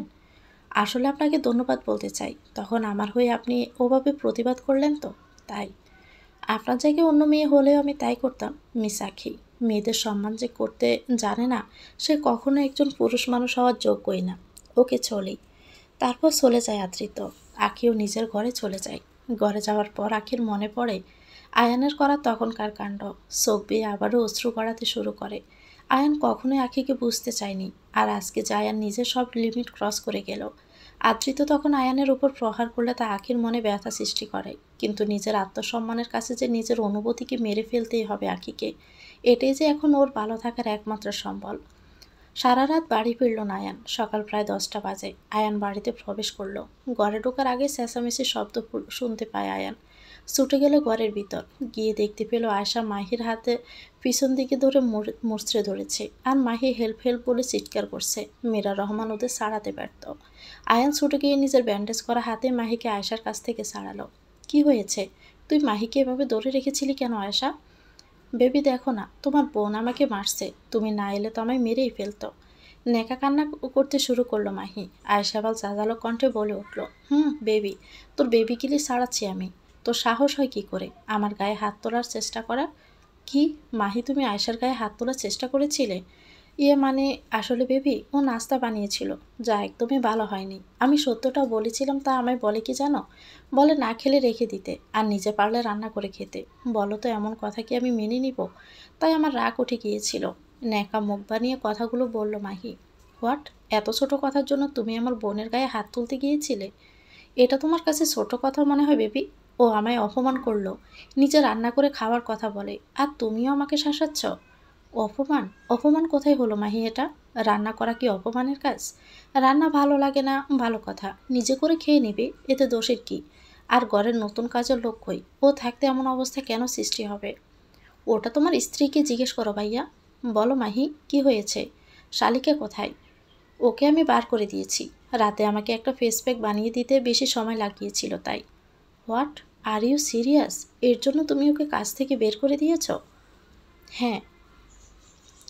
মাহি ডোন্ট কেয়ার ভাব নিয়ে বলল কথাটা। এবার আয়ানের অনেক রাগ হলো। নিজের রাগ দমন করে দাঁতে দাঁত চেপে বলল, সরি বলো মাহি আয়েশাকে। আমি কেন ওকে সরি বলবো? আমি কেন? আমার জুতোও ওকে সরি বলবে না। তুমি বলবে, তোমাকে সরি বলতেই হবে মাহি। ধমক দিয়ে কথাটা বলে উঠল আয়ান। তুমি আমায় ধমক দিলে বেবি? আমার সাথে এমন ব্যবহার করলে? তুমি আমায় একদমই ভালোবাসো না, একদমই না। কথাটা বলে মাহি ন্যাকা কান্না করে চলে গেল রুমে। মীরা রহমান এবার নরম স্বরে বললেন, তুই শুধু শুধু মেয়েটাকে বকতে গেলি কেন আয়ান? যা গিয়ে ওর রাগ ভাঙা। আয়ান মুখে একরাশ বিরক্ত নিয়ে রুমের পানে পদার্পণ করল। তোকে বলেছিলাম আয়েশা শুধু শুধু ঝগড়া না জড়াতে। ঘরে অশান্তি এনে কী লাভ বল? ঘরে আমি অশান্তি আনছি না মা। অশান্তি ঘরে অনেক আগেই এসেছে, আর সেটা নিয়ে এসেছে তোমার ছেলে। একদিন এই অশান্তি আমাদের এই ঘর থেকে বাইয়া থেকেও দূর করে দিবে, তুমি দেখে নিও। কথাটা বলে আয়েশা স্থান ত্যাগ করলো। মীরা রহমান নিরাশায় ভরা দীর্ঘশ্বাস ত্যাগ করলেন। আজকে কলেজে আসতে না আসতে আখি সায়দাকে জব্দ করলো। সায়দাকে 2 দিন থেকে আখি ফলো করছিল, কারণ সায়দা আখির একই ক্লাসে পড়ে, আর সারাদিন আখির দিকে তাকাই একটু পরপর। এবার আখি সামনাসামনি গিয়ে ওকে এটার কারণ জিজ্ঞেস করেই নিল।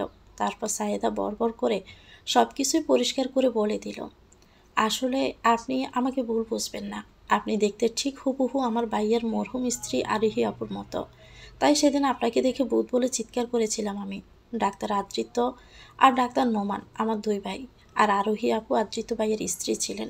2 বছর আগে একটা অ্যাক্সিডেন্টে উনি মারা যান। আপনি কি সত্যি বলছেন?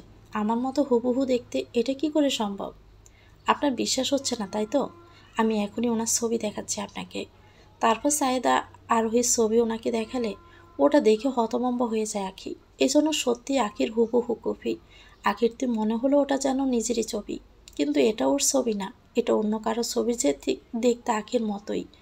তারপরও নিজের চোখ যেন বিশ্বাসই করাতে পারছে না আখি। আখি আবার অনেক কিছু বুঝতে সক্ষম হলো। এজন্যই কি আদিত্য স্যার সেদিন আমার দিকে হতবাক হয়ে তাকিয়েছিলেন? কালকে ক্লাস করানোর সময় নোমান স্যারও আমার দিকে কেমন দৃষ্টিতে যেন তাকাচ্ছিলেন। আর কাল রাতে এজন্যই মনে হয় স্যার আমাকে ওনার ঘরে সবার সামনে আসতে দিচ্ছিলেন না। কিন্তু আমার মতো হুবহু দেখতে অন্য কেউ কী করে হতে পারে? ভার্সিটি শেষে বাড়ি ফিরছিল আখি। হঠাৎই নজরে গেল কয়েকটা বাচ্চা কানামাছি খেলছে। আখিরও ওদের সাথে সঙ্গ দেওয়ার বড্ড ইচ্ছে হলো, তাই ছুটে গেল ওদের কাছে। ওরাও আখিকে সঙ্গে নেয়। বাচ্চাদের সাথে আখি বাচ্চাদের মতোই খেলতে লাগলো। বাচ্চাদের সঙ্গ যেন আখিকে খানিকক্ষণের জন্য নিজের তিক্ত অতীত ভুলতে সাহায্য করে। তখনই পাশ দিয়ে যাচ্ছিল আদৃত। হঠাৎই চোখ পড়ল আখির উপর। তৎক্ষণাৎ গাড়ি থামিয়ে নিল আদৃত। আনমনে আখিকে নিয়ে অনেক কথা জমে উঠল ওর। মেয়েটাকে দেখে বোঝাই যায় না ওর জীবনে এত কিছু ঘটে গেছে। সব কিছুই হাসি মুখে মেনে নিতে জানে মেয়েটা। কথাটা ভাবতে আদৃতের স্মৃতিতে কিছু তিক্ত স্মৃতি জমা হয়। সাথে সাথে চোখের কোণে জল খেলা করতে শুরু করে। গাড়ি স্টার্ট করে চলে যায় আদৃত। এদিকে আখির চোখে কাপড় বেঁধেছে বাচ্চাগুলো। আখি বাচ্চাগুলোকে ধরতে হাত নাড়িয়ে হাসছে আর ওরা ছুটছে। হঠাৎই ও কাউকে পাকড়াও করলো, কিন্তু আখি বুঝতে সক্ষম হলো না ও কোনো বাচ্চা না, বরং বলিষ্ঠ দেহি কেউ একজনকে ধরেছে। চট করে চোখের কাপড় খুলে নিল আখি। যা অনুমান করছিল সেটাই। লোকটা যে আর কেউ নয়, স্বয়ং আয়ান। ওকে দেখা মাত্র আখির মনে পড়ে গেল জীবনের তিক্ত অতীতের কথা। মুখের হাসি মলিনতা পূর্ণ হলো। এদিকে আয়ান আখির দিকে তাকিয়ে মুচকি হেসে বলে উঠল, এখনও তোমার সেই বাচ্চামো অভ্যাসগুলো যায়নি না? তোমার এই বাচ্চামো অভ্যাসগুলোই আমার অনেক ভালো লাগতো। আখি আবার মুখে বেশ বিরক্তি ভাব টাঙিয়ে বলল, ভালো লাগার দিন শেষ মিস্টার আয়ান। অভ্যাস না পাল্টালেও মানুষের রুচি পাল্টে যায়, তা আপনার সাথে থেকে জানতে পারলাম আমি। কথাটা বলে আখি যেতে নিলে আয়ান আবার ওর হাতটা পিছন থেকে ধরে নেয়। আখি আয়ানের এমন পিছু টানে থমকে দাঁড়ায়। নিজেকে একটু শক্ত করে মুখে আবারও বিরক্তি ভাব এনে ফিরে তাকায় আয়ানের দিকে। আয়ান আবার নরম কণ্ঠে বলে উঠল, আসলে কাল রাতের কাণ্ডের জন্য আমি দুঃখিত। তখন আদ্রিত আর তোমাকে একসাথে দেখে কেন যেন নিজের অনেক রাগ হয়েছিল, আর রাগের মাথায় কি জানি সব বলে গিয়েছিলাম। আমার তোমাকে আঘাত করার কোনো ইচ্ছে ছিল না। আখি আবার নিজের হাত টান দিয়ে ছাড়িয়ে নিল। তারপর মুখে তাচ্ছিলের হাসি ফুটিয়ে বলল, আমাকে অন্য কারোর সাথে দেখে আপনার রাগ হওয়ার কোনো মানে হয় না মিস্টার আয়ান। কথাটা যে পুরোই অযৌক্তিক। আর যেখানে কথা আপনার কথায় আমার খারাপ লাগার, সেটা এখন আর হওয়ার না মিস্টার আয়ান। কারণ মানুষ আপনজনের কথায় আঘাতপ্রাপ্ত হয়, আর আপনি এখন আর আমার আপন কেউ না। আপনার কোনো কথাই আমার এখন আর কোনো কিছুই আসে যায় না। কথাগুলো কিঞ্চিত আঘাত হানে আয়ানের বুকে। আয়ান কণ্ঠে খানিক ব্যথার্থ ভাব এনে বলল, তবে কি তুমি জীবনে এগুলোর কথা ভেবে নিয়েছ? আপনি তো অনেক এগিয়ে গেলেন, আমি কেন পিছু টানে মন হারাবো বলেন? কথাটা বলে আখি চলে গেল। আয়ান আখির যাওয়ার পানি নিরাশাময় দৃষ্টিতে তাকিয়ে আছে। মনের অজান্তে আয়ানের চোখের কোণে জল খেলা করতে শুরু করলো, যার কারণ ওর অজানা। এদিকে আখি অনেক কষ্টে নিজের চোখের জল দমন করলো আয়ানের সামনে। তারপর ওর পাশ থেকে সরে এসে চোখের বয়ে আসা জল অগোছারে মুছে নিল। কিছুক্ষণ পর আখি পিলু পিলু পায়ে ফুটপাত দিয়ে হাঁটছিল। হঠাৎই লক্ষ্য করলো একজন অনেক বৃদ্ধ মহিলা দিমি দিমি পায়ে আরোহী বলে বলে ওর পানে এক প্রকার ছুটে আসছিলেন। আরোহী বুঝতে পারছিল মহিলাটি শরীরের সমস্ত শক্তি দিয়ে ওর পিছনে ছুটে আসার চেষ্টা করছে। এদিকে মহিলাটির খেয়ালই নেই পিছনে অনেক বড় ট্রাক ওনার দিকে তেড়ে আসছে। আখি আর দেরি করলো না। যেহেতু ওই মহিলাটির অনেকটাই পাশে ছিল, সেহেতু আখি চট করে মহিলাটাকে টান দিয়ে রাস্তার মাঝখান থেকে সরিয়ে নিয়ে আসে। ট্রাকটা পাশ কাটিয়ে চলে যায়। দাদিমা, আপনি ঠিক আছেন? আরোহী, আমার আরোহী, আমি জানতাম তুই আমায় ছেড়ে কোথাও যাবি না। তুই তো দিদুকে ছেড়ে কোথাও যেতে পারিস না, তাই না? চল আমার সাথে, চল, আয়। আখি হতবাক হয়ে গেছে মহিলাটির কথা শুনে। কিছুই বুঝে উঠতে পারছে না। দেখেন, আমি আখি, আমি আপনার আরোহী না। চুপ, একদম চুপ। অনেক বাজি হয়ে গেছিস না? চল আমার সাথে। আমি জানি তুই আমারই আরোহী। আরে দিদু, তুমি এখানে কি করছো? তোমাদের কি কাজে এমনি রেখেছি? দিদু তোমাদের চোখ ফাঁকি দিয়ে কি করে কোথাও চলে যেতে পারে? এখন যদি দিদুর কিছু হয়ে যেত, এক টাকাও আস্ত রাখতাম না আমি। এবার চুপচাপ দিদুকে নিয়ে যাও। না, আমি যাব না। আমি আমার আরোহীকে না নিয়ে যাব না। আমাকে আমার আরোহীর কাছে যেতে দাও, ছাড়ো আমাকে। তখনই নোমান এসে যায় নিজের কিছু গার্ড নিয়ে। তারপর গার্ডগুলোকে উদ্দেশ্য করে ওসব কথা বললে ওরা দিদুকে নিয়ে চলে যায়। দিদু যেতে চাইছেন না, পাগলের মতো আরোহী আরোহী বলে চিৎকার করছেন। নোমান এবার আখিকে উদ্দেশ্য করে বলল, মিস আখি, প্লিজ আপনি কিছু মনে করবেন না। আমার দিদু একটু অসুস্থ, তাই অমন করলেন। ধন্যবাদ আমার দিদুর প্রাণ বাঁচানোর জন্য। চলি। নোমান চলে গেল। এদিকে কিছুই বুঝে উঠতে পারছে না আখি। আদ্রিত ছুটতে ছুটতে ঘরে ঢুকলো। দিদুর কি অবস্থা নোমান? তোমাকে তো ফোনেই বলেছিলাম, বিকেলে যখন আমি দিদুকে বেড়াতে নিয়ে গিয়েছিলাম, তখন উনি আখিকে দেখে ফেলেছেন। তারপর থেকে পাগলামি শুরু করেছেন। রুমি এটা ওটা ভাঙছেন। বারবার বলছেন আরোহীকে এনে না দিলে নিজেকে শেষ করে দিবেন। দিদুর মানসিক অবস্থা সম্পর্কে তুমি ছাড়া আর কেউ ভালো জানে না বলো। আমার তো মনে হয় আখিকে না আনলে অনেক বড় কেলেঙ্কারি হয়ে যাবে এবার। দিদু যদি কিছু করে ফেলে, কিছুই হবে না আমার দিদুর। আমি দেখছি ব্যাপারটা। আদ্রিত ছুটে গেল রুমের ভিতর। কেউ দিদুকে আটকাতে পারছে না। দিদুন এটা ওটা ছুটছেন, নিজেকে আঘাত করতে চাইছেন। আদ্রিত ছুটে গিয়ে দিদুকে জড়িয়ে ধরল। দিদু, শান্ত হও, আমার কথা শোনো। এই দেখো, তোমার দাদুভাই চলে এসেছে। দাদুভাই, তুই জানিস আমি আজ আমার আরোহীকে দেখেছি, কিন্তু কেউ ওকে আমায় আনতে দেয়নি। তুই আমার আরোহীকে এনে দে না, দে না দাদুভাই। দিদু, ও তোমার আরোহী না। তুমি যাকে আরোহী ভাবছ, ও আসলে আরোহী না। ও আমার আরোহী। আমার আরোহীকে এনে দাও, না হলে আমি নিজেকে একদমই শেষ করে দিব। আমি নিজেকে শেষ করে দিব। কথাটা বলেই দিদু আপুলের প্লেটে থাকা ছুরি হাতে নিয়ে নেন। আদ্রিত দিদুর হাত থেকে ছুরিটা নেওয়ার চেষ্টা করছে। এমন জোরাজুরিতে দিদু জ্ঞান হারিয়ে যান। বেশ খানিকক্ষণ পর গালে হাত দিয়ে দিদুর পানে এক নজরে তাকিয়ে বসে আছে আদ্রিত। তখনই রুমের বাহির থেকে নোমান ইশারা করে আদ্রিতকে ডাকে। ওর সাথে হয়তো কিছু কথা বলতে চায় তাই। আদ্রিত বেরিয়ে আসে। কি দেখলে ভাইয়া? দিদুর হাল। এখনও কি নিজের জেদে অটল থাকবে তুমি বলো? দেখ নোমান, এটা জেদ নয়। আমি এভাবে ওই মেয়ের আত্মসম্মানে আর দিদুর বিশ্বাসে আঘাত আনতে পারি না। আর তুই তো জানিস আমি মিথ্যে একদমই বিরুদ্ধে। আমি কখনোই মিথ্যে বলতে পারি না। আর রাখিকে এখানে নিয়ে আসার মানে মিথ্যের আশ্রয় নেওয়া, দিদুকে ধোঁকা দেওয়া, যা আমি কখনোই করতে পারবো না। একদিন না একদিন তো দিদু সত্যিটা জানতেই পারবে আর বুঝতেই পারবে। ওকে আমরা সারা জীবন তো আর ধরে রাখতে পারবো না এখানে। সারা জীবন কে চাইছে ভাইয়া? দিদুন ঠিক হয়ে গেলে দিদুকে আমরা সব বুঝিয়ে বলবো। তখন হয়তো দিদু সব মেনেও নিতে পারে। তাছাড়া তুমি কাল রাতে তো আখিকে এখানে নিয়ে এসেছিলে, আর আমরা বললেই আনতে পারবে না? কান্নারত অবস্থায় মুখ ফুলিয়ে কথাটা বলল সায়েদা। তার মানে কাল রাতে তুমি লুকিয়ে আমাদের দেখছিলে সায়েদা? এসব চৌধুরী বংশের ম্যানার না শুনি। আদ্রিত ধমকে সায়েদা ভয় পেয়ে কেঁপে উঠল। আর চোখ নিচু করে আমতা আমতা করে বলল, আসলে আমি তখন পানি খেতে নিচে যাচ্ছিলাম, তখনই তোমাদেরকে আমি দেখেছি। ঠিক আছে, এখন যাও এখান থেকে। সায়েদা পালিয়ে গেল। এবার নোমান বলতে লাগলো, তুমি আখিকে নিয়ে কাল রাতে এখানে এসেছিলে কেন ভাইয়া? আসলে ওকে কালকে আমি এক রাস্তায় পেয়েছিলাম, হঠাৎই ও জ্ঞান হারিয়ে গিয়েছিল, তাই ওকে এখানে নিয়ে এসেছিলাম। দেখো ভাইয়া, সায়েদা ভুল কিছু তো বলেনি। আমরা তো আখিকে সারা জীবনের জন্য আনছি না। দাদুর অবস্থা এখন অনেক খারাপ। আখিকে দেখলে উনি আগের মতো স্বাভাবিক হতে শুরু করবেন। তারপর স্বাভাবিক হলে ওনাকে বুঝিয়ে বলা যাবে সব কিছু। দেখো ভাইয়া, আখিও আমাদের হেল্প করতে মানা করবে না। আমার যতটুকু মনে হয় আমাদের ওর হেল্পের দরকার ভাইয়া। আমরা তো ওকে এখানে দয়া দেখাতে আনছি না।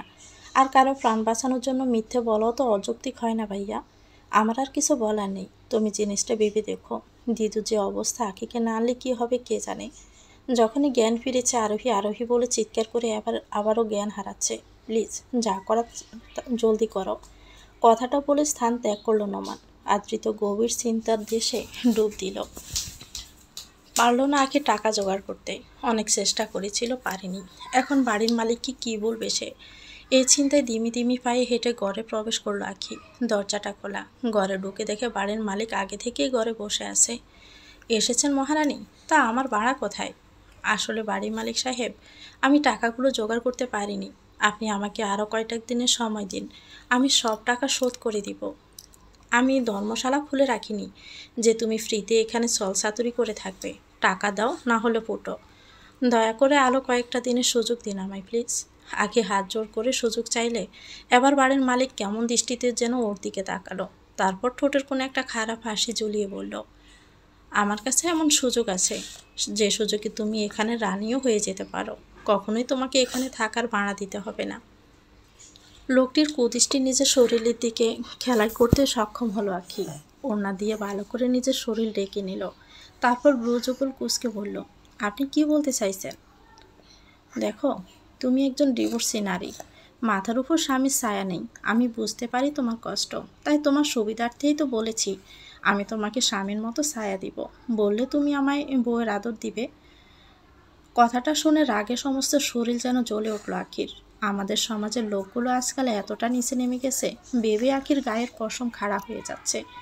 এবার ধিক্কার ভরা কণ্ঠে বলে উঠল আখি, সি চাচা, আপনি আমার বাবার মতো। নিজের মেয়ের বয়সে একটা মেয়েকে এমন কথা বলতে আপনার মুখ কাঁপলো না একবারও? চুপ। আমি তোর বাবার বয়সী হলেও বাবা না। চুপচাপ আমার সাথে খাটে চল, টাকায় ভরিয়ে দিব। কথাটা বলে লোকটা আখির দিকে এগোতে লাগলো। আখিও পিছাতে লাগলো। আমার দিকে এগোবেন না চাচা, নয়তো কিন্তু অনেক খারাপ হয়ে যাবে। লোকটার কানে যেন কোনো কথাই যাচ্ছে না আখির। শয়তানি একটা হাসি দিয়ে আখির দিকে এগিয়ে যাচ্ছে। লোকটি আখির একদম কাছে চলে গেলে আখির দিকে হাত বাড়ালে আখি পাশে থাকা কাচের একটা বোতল তুলে লোকটার মাথা ফাটিয়ে দেয়। লোকটার সাথে সাথে মাটিতে পড়ে কাতরাতে শুরু করে। মাথা ফেটে রক্ত ঝরতে শুরু করছে লোকটির। আখি এই সুযোগে পালিয়ে যায় সেখান থেকে, দৌড়াতে শুরু করে। থামছে না আখি। অনেকটা রাস্তা দৌড়ানোর পর হঠাৎ আখির মাথা ঘুরে পড়ে যায়। পড়ে যেতে নিলে একজোড়া হাত ধরে নেয় ওকে। আখির চোখ তুলে তাকিয়ে দেখে সে আর কেউ নয়। তো ভিউয়ার্স, গল্পটির নাম হচ্ছে মন পিঞ্জর। এটা গল্পের দ্বিতীয় অংশ। পরবর্তী অংশ পেতে চ্যানেলটিকে সাবস্ক্রাইব করে আমাদের সাথেই থাকবেন। আল্লাহ হাফেজ।